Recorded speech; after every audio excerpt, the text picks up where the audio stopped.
I'm Sadiq Akhtar and welcome to Nightly News.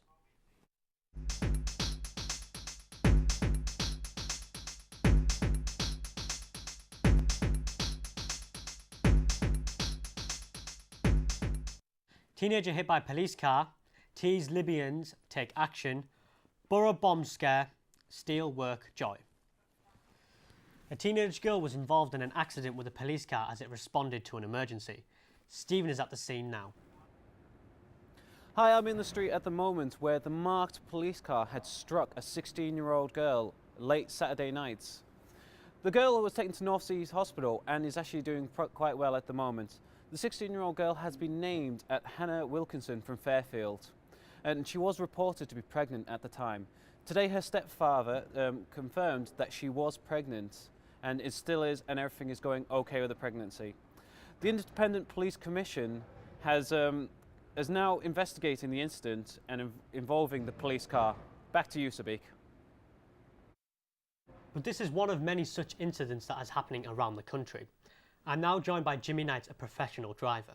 Thanks for joining us today, Jimmy. I think the thing that's most horrific about this is it's one of many incidences that have happened over the past 5 odd years.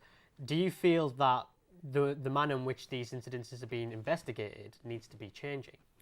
It does. The amount of fatalities, I think it was 150 in a 5-year period, is unacceptable.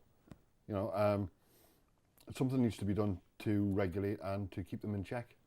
Do you feel that there is a change of attitude of, the law enforcers when, you take into account things like Facebook groups that, seems to be a form of celebration for many of these police officers that have been involved in these accidents? Yeah, I mean, that incident it's unacceptable to be glorifying the actions they've had and to ridicule members of the public they've either injured or killed it's unacceptable in any society.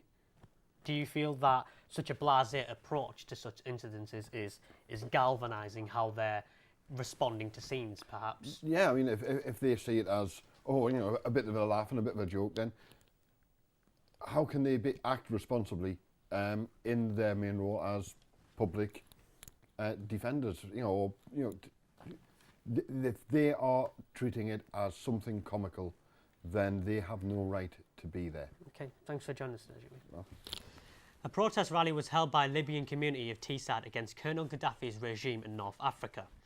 Scores flocked to Centre Square in Middlesbrough to show their support against the dictator's 42-year rule. Up to 100 protesters chanted anti-dictatorship messages such as "Gaddafi is a terrorist." Protests lasted an hour and a half and they moved through the town centre area.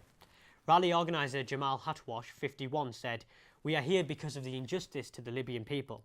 An uprising against Gaddafi began in Libya on February 15th and has swept across the eastern half of the country." As well as protests yesterday, there was also a bomb scare which brought 3 hours of chaos to Middlesbrough.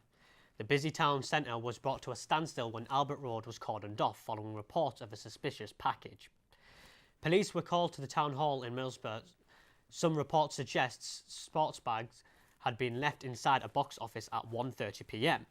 Shortly after 2:15, workers from Middlesbrough Council were evacuated from the premises. A bomb disposal unit arrived on the scene about 4:15. A controlled explosion was then heard across the town just after 5 p.m. A police spokesman said the content of the exploded package was examined and ruled as non-suspicious. Lastly, the sun shone down on Redcar as long-awaited news finally arrived of a deal to secure the future of Teesside cast products. The historic day saved the region's proud 150-year of steel making. It's great to end the story on a happy note. I'm Sadiq, thanks for watching.